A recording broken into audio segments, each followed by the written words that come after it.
بسم اللہ الرحمن الرحیم۔ میں ہوں ایس انصاری۔ ڈاکٹر شاہ عالم صاحب کی ویڈیو سنی سورہ مومنون کی 1 تا 6 تک۔ والذین لفروجہم حافظون۔ ڈاکٹر شاہ عالم اپنی اس ویڈیو میں جو سورہ مومنون کی شروع کی 6 آیات پر مبنی ہے، والذین لفروجہم حافظون آیت نمبر 4 کے تحت کہتے ہیں تو کیا مردوں کو ہی اپنی شرمگاہوں کی حفاظت کرنی ہے؟ اگر عورت بھی حفاظت کر لے تو اس کی وضاحت تو ملتی نہیں قرآن میں۔ قرآن مکمل ہدایت دے رہا ہے، عورت اور مرد دونوں کے لیے احکامات ہونے چاہیے تھے، یہ ان کا کہنا ہے۔ والذین هم لفروجہم حافظون، اور وہ جو اپنی شرمگاہوں کی حفاظت کرنے والے ہیں، الا علی ازواجہم او ما ملکت ایمانہم فانہم غیر ملومین، مگر اپنی بیویوں سے یا جن کے مالک ہوئے ان کے دائیں ہاتھ کنیزوں سے بے شک ان پر کوئی ملامت نہیں۔ تو یہ ہے وہ روایتی ترجمہ جس کی وجہ سے یہ بات آتی ہے کہ کیا شرمگاہوں کی حفاظت صرف مردوں کو کرنا ہے یا عورتوں کو بھی؟ تو مرد حفاظت اگر کر رہے ہیں تو ان کو بیوی کی بھی اجازت ہے، اور پھر اس کے بعد جو کنیز ہے ان کو بھی اجازت ہے۔ اگر عورت حفاظت کر لی تو اس کو کس سے اجازت ہوگی اور کیا کچھ ہوگا، اس کی وضاحت نہیں ملتی، تو قرآن نامکمل ہدایت دے رہا ہے۔ یعنی عورت اور مرد کے لیے دونوں کے لیے احکامات ہونے چاہیے، صرف مردوں کے لیے احکامات ہو گئے، عورتوں کے لیے کیا حکم ہے یہ نہیں آتا ہے۔ اور پھر یہ سب کچھ ہے کیا؟ تو آئیے اسی کو صحیح سے سمجھتے ہیں۔ الذین، اور وہ لوگ، ہم وہی، لفروجہم، اپنے فروج کے لیے، حافظون، حفاظت والے ہیں۔ اب یہ فروج کیا چیز ہے؟ پہلے بھی میں نے بتایا تھا قرآن سمجھنے کے اصول میں کہ لفظ جو قرآن میں ایک مادے سے آیا وہ ایک ہی معنی دیتا ہے، اپنی بنیادی معنی میں کوئی فرق نہیں آتا ہے، اور یہ لوگ خود بھی صحیح ترجمہ کہیں کرنے پر مجبور ہو جاتے ہیں جہاں یہ روایتیں نہیں ڈال سکتے ہیں۔ تو اس کی وضاحت کے لیے میں چاہوں گا کہ آپ سورہ نمبر 50 یعنی سورہ قاف اور اس کی آیت نمبر 6 کو دیکھ لیں۔ یہاں آیا افلم ینظروا الی السماء فوقہم کیف بنیناها وزیناها وما لها من فروج۔ یہاں فروج ہے، اس کا انہوں نے ترجمہ کیا کیا ہوا دیکھ لیں، کوئی شگاف یہاں کر رکھا ہے کہ تو کیا وہ اپنے اوپر آسمان کی طرف نہیں دیکھتے کہ ہم نے اس کو کیسے بنایا اور ہم نے اس کو ستاروں سے آراستہ کیا، اور اس میں کوئی شگاف تک نہیں۔ اب کیونکہ بقول اس روایتی ترجمے کے آسمان بنائے ہوئے، آسمان میں شرمگاہ تو بنانے سے رہے، اس لیے یہاں پر انہوں نے شگاف ترجمہ اس کا کیا ہے۔ اور اسی طرح اگر آپ سورہ نمبر 77 یعنی سورہ مرسلات اور اس کی آپ آیت نمبر دیکھیے 9، تو یہاں بھی ہے وَإِذَا السَّمَاءُ فُرِجَتْ، یہ ترجمہ کرتے ہیں، اور جب آسمان پھٹ جائے، یہاں بھی فرج ہے، یہاں بھی انہوں نے شرمگاہ نہیں کیا کیونکہ آسمان کی شرمگاہ بنانے سے رہے، تو یہاں فرجت کا پھٹ جانا کیا۔ دراصل فرج کے بنیادی مطلب شگاف ہے، نقص ہے۔ تو یہ کردار کے حوالے سے جب بات ہوتی ہے تو وہ کہا جاتا ہے کہ آپ کے کردار میں کوئی شگاف نہیں، تو وہ شگاف کیا ہوتا ہے؟ وہ کمزوری، آپ کے کردار کی وہ کمزوری جس سے آپ کا کردار کا اندازہ ہوتا ہے کہ آپ ابھی پختہ نہیں ہوئے، آپ صحیح ماننے والے نہیں ہوئے، اس کو شگاف کہا جاتا ہے کہ ایک نقص ہے یہ، اس کو آپ نقص کہہ سکتے ہیں، شگاف کہہ سکتے ہیں، یا آپ وہ کہہ لیں کہ جس طرح کہتے ہیں کہ تمہارے کردار میں بڑی دراڑیں ہیں تو دراڑ کہہ سکتے ہیں۔ اس کا بنیادی مطلب بھی دراصل شگاف ہے، انہی معنوں میں آئے گا۔ تو جب کردار کے حوالے سے بات آ رہی ہے تو یہ اس دراڑ کی بات ہو رہی ہے جو آپ کے کردار میں خامی رہ گئی ہے، ان خامیوں کی بات ہو رہی ہے۔ تو وہ لوگ وہ اپنے خامیوں کے لیے، اپنے شگافوں کے لیے حفاظت کرتے ہیں جب انہیں جیسی اندازہ ہوتا ہے کہ ہم نے یہ کام غلط کر دیا ہے، اس کے غلط نتائج آئیں گے، یہ واقعی ایک شگاف والا کام ہو گیا، ایک سوراخ کرنے والا کام ہو گیا، یعنی ایک ایسا کام ہو گیا جس سے ہماری کمتری ظاہر ہوگی، یہ ہمارے کردار میں ایک دراڑ آ گئی ہے جس سے لوگ فائدہ اٹھا سکتے ہیں، تو اس کے لیے وہ حفاظت والے ہوتے ہیں۔ پھر وہ عمل نہ ہو اس کو ٹھیک کر لیتے ہیں، اس کی اصلاح کر لیتے ہیں۔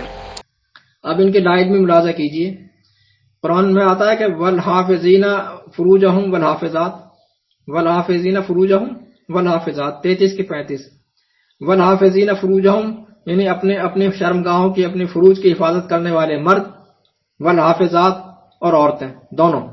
لیکن آگے دونوں کے لیے دوسری آیت وَقُلْ لِلْمُؤْمِنَاتِ يَغْضُضْنَ مِنْ أَبْصَارِهِنَّ وَيَحْفَظْنَ فُرُوجَهُنَّ 24 کی 31۔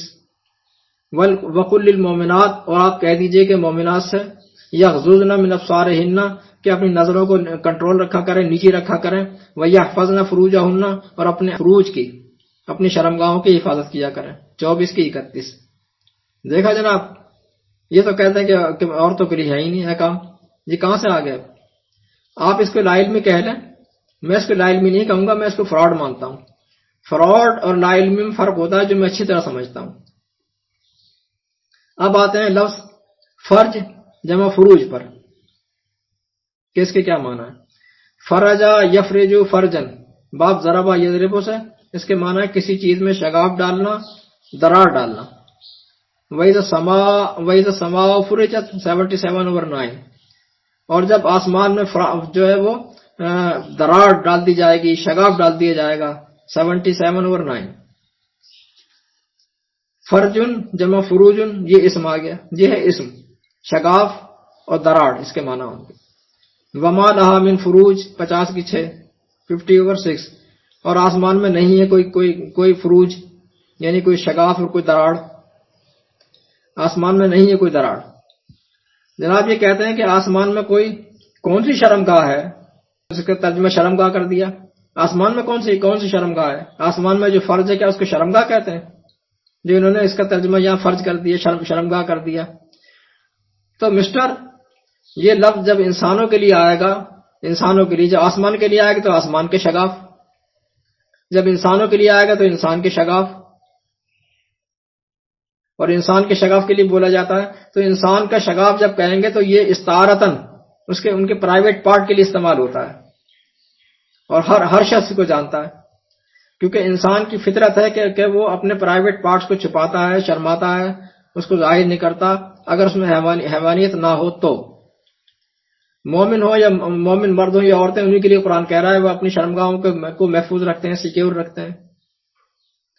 اور سارے اہل عرب اپنی شرمگاہوں کو فرج جمع فروج ہی کہتے ہیں. ترجمے کی بات نہیں ہے، ہر جگہ لگاتے ہیں روایتی ترجمہ. ترجمے کی بات نہیں، یہ پرفیکٹ ترجمہ ہے، عربی زبان کا ترجمہ ہے، مسلم عرب ہو یا غیر مسلم عرب ہو. آپ آئیے نا میدان میں، فیلڈ میں آئے تو اسی طرح پتہ چلے. آپ کانٹیکٹ کریں عربوں سے، مسلم ہو یا غیر مسلم ہو، کیا کہتے ہیں وہ. اگر آپ کانٹیکٹ نہیں کر سکتے تو آپ ہمارے پاس آئیں، آن لائن آئیں، پھر ہم آپ کو بتائیں گے. میں قاہرہ یونیورسٹی میں جب تھا، وہاں سے پڑھتا تھا، تو وہاں میرے بہت سے غیر مسلم دوست ہوا کرتے تھے. ایک دو کا تو اب بھی مجھے کانٹیکٹ مل سکتا ہے، اور اگر آپ کہیں تو میں ان سے بات بھی کرا سکتا ہوں آپ کی، عرب غیر مسلم لوگوں سے. وہ دیکھیں کہ پھر وہ اپنے پرائیویٹ پارٹ کو کیا کہتے ہیں عربی میں. ورنہ نیٹ پر تو مل ہی جاتا ہے، نیٹ پر تو مل جائے گا اور آپ کو فراڈ میں کھل جائے گا. شرمگاہوں کو شرمگاہوں کا شریف لوگ نام نہیں لیتے ہیں. آج بھی کہا جاتا ہے کہ شریف عورتیں اپنی عزت اور آبرو، اپنی عصمت کی حفاظت کرتی ہیں، کہتے ہیں نا. یہ پرائیویٹ پارٹ کا نام لیتے ہیں، کیا بےہودگی والی بات ہے یہ. یہاں تو روایتی ترجمہ نہیں ہے، یہ تو ہم اردو میں بات کرتے ہیں اور سب لوگ سمجھتے ہیں. یہ لفظ خوب استعمال کرتے ہیں آپ کے روایتی ترجمہ، کیونکہ قرآنسٹ لوگ جو ہیں اس ترجمے سے متنفر ہیں، ان تراجم سے. لہذا یہ نقطہ آپ کے ہاتھ آ گیا ہتھیار کے طور پر کہ ہر جگہ روایتی ترجموں میں یہ کر دیا. روایتی ترجمہ کہاں سے؟ آپ عربی زبان کی بات کر رہے ہیں نا. عربی زبان میں کیا ہے؟ یہ ترجمے کو چھوڑ دیں، ترجمے کی بات نہ کریں. اس لفظ کو کسی بھی اہل عرب، چاہے مسلم ہو یا غیر مسلم ہو، اس سے کنفرم کر لیں. اب آتے ہیں ہم دوسری طرف. یہ آپ کہتے ہیں کہ کسی بھی لفظ کا ترجمہ ہر جگہ ایک ہی ہوتا ہے. جناب یہ آپ نے کہاں پڑھ لیا؟ کس نے پڑھا دیا آپ کو؟ یہ کانٹیکسٹ میں جا کر تراجم تبدیل ہوتے ہیں، کانٹیکسٹ میں جا کر تراجم تبدیل ہوتے ہیں. آپ نے یہ نقطہ چھوڑ دیا کہ ہر جگہ ایک ہی ہوتا ہے. جب آپ کبھی آن لائن ہمارے سامنے ہوں گے پھر ہم آپ کو بتائیں گے اور بہت سارے حوالے رکھیں گے، پھر آپ سے بھی پوچھیں گے بتائیں اس کے کیا ترجمہ ہوا. سر دس میں آپ کے سامنے ایک قرآن کی آیت رکھتا ہوں. اللہ تعالیٰ مومنین سے کہتا ہے، مومن کے لیے کہتا ہے کہ انا الی اللہ راغبون. مومن کہتے ہیں، یعنی مومن کا کہنا یہ کہ انا الی اللہ راغبون 9/59. ہم تو اللہ کی طرف راغب ہیں، اللہ سے جڑے ہوئے ہیں. اللہ کی طرف راغب، اللہ سے جڑے ہوئے. راغبون رغبت رکھنا، لگاؤ رکھنا، یہ اس کے معنی ہے. اب اس لفظ کے دوسرے معنی پر آ جائیں جو اس سے بالکل اپوز ہے. وَمَن يَرْغَبُ عَن مِلَّةِ إِبْرَاهِيمَ إِلَّا مَن سَفِهَ نَفْسَهُ 2/59. مگر کون ہے جو ابراہیم سے بے رغبتی رکھے سوائے اس کے کہ جس کی مت ہی ماری گئی ہو. دیکھیں جناب یہاں لفظ رغبہ بالکل مختلف معنی میں آ گیا، بالکل اپوز معنی میں، بے رغبتی کے معنی میں.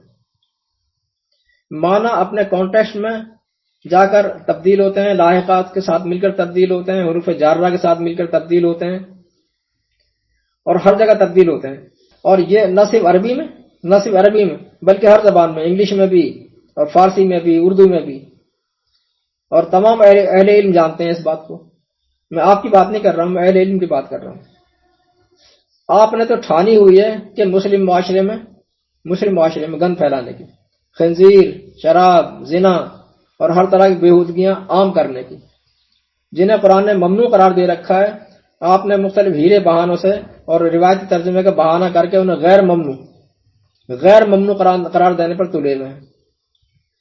جب غیر ممنوع ہو جائے گا تو رائج بھی ہو جائے گا، غیر ممنوع ہو جائے گا تو حلال کہنے کی ضرورت بھی نہیں، وہ آٹومیٹک رائج ہو جائے گا. وہ لوگ آپ کی مکاری سمجھ نہیں رہے. تقریباً 17 سال کی عمر سے میں تحقیقی میدان میں اترا ہوا ہوں. شروع میں تو ہلکی پھلکی تحقیق، چھوٹی چھوٹی باتوں کی تحقیق ہوا کرتی تھی، پھر وقت کے ساتھ بڑھتی چلی گئی. آج 65 سال میری عمر ہے تحقیقی فیلڈ کے اندر، پڑھتے پڑھاتے بھی. اب بھی اگر میں نہ سمجھوں گا کہ کون فراڈ کر رہا ہے اور کون جو ہے وہ غلطی کر رہا ہے تو پھر کب سمجھوں گا.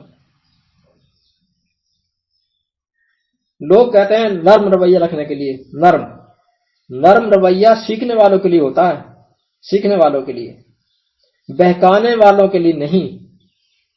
بہکانے والوں کے سے نمٹنے کے لیے تو قرآن نے بڑے سخت الفاظ استعمال کیے ہیں، وہ تو میں کرتا بھی نہیں. باقی رہا زنا والی ویڈیو بھی آپ میں نے سنی ہے. اس پر میں آپ سے آن لائن ہی بات کروں گا، اور اس کی ہر آیت پر فردن میں بتاؤں گا کہ کہاں آپ نے کاریگری دکھائی ہے. آپ بہت تیز دوڑتے ہیں نا، یہی تو فن ہے آپ کا، تیز دوڑتے ہیں. اور میں دعوے سے کہتا ہوں سننے والے جتنے بھی ہیں جو آپ کو فالو کر رہے ہیں، جو آپ کو لائک کرتے ہیں، وہ مجھ سے ایک بھی بات کر لے، ایک بات کا بھی جواب نہیں دے پائیں گے وہ کہ انہوں نے کیا سمجھا. کچھ بھی نہیں سمجھا. اتنا سمجھا کہ ہاں آسانیاں مل رہی ہیں، سہولتیں مل رہی ہیں، مزے کریں گے، اتنا سمجھا بس. بہت تیز دوڑتے ہیں آپ سامنے آئیے آن لائن، رک کر شرط رکھیں گے ہم، رک کر بات کرنی ہے. ایک لفظ آپ نے ادا کیا اور ایک 2-4 الفاظ کی بات کی، اس کو پہلے کلیئر کریں، اس کے تمام اس پہلوؤں پر ڈسکس کریں، اس کو جو ہے تحلیل کریں، پھر ترکیب کریں، وہ تمام پہلو کلیئر کرنے کے بعد آگے بڑھیں. میں خود بھی ایسا کروں گا اور آپ کو بھی ایسا کرنا پڑے گا، آپ کو مجبور کروں گا میں ایسا کرنے پر. چلیے میں اختتام کرتا ہوں یہاں پر. والسلام.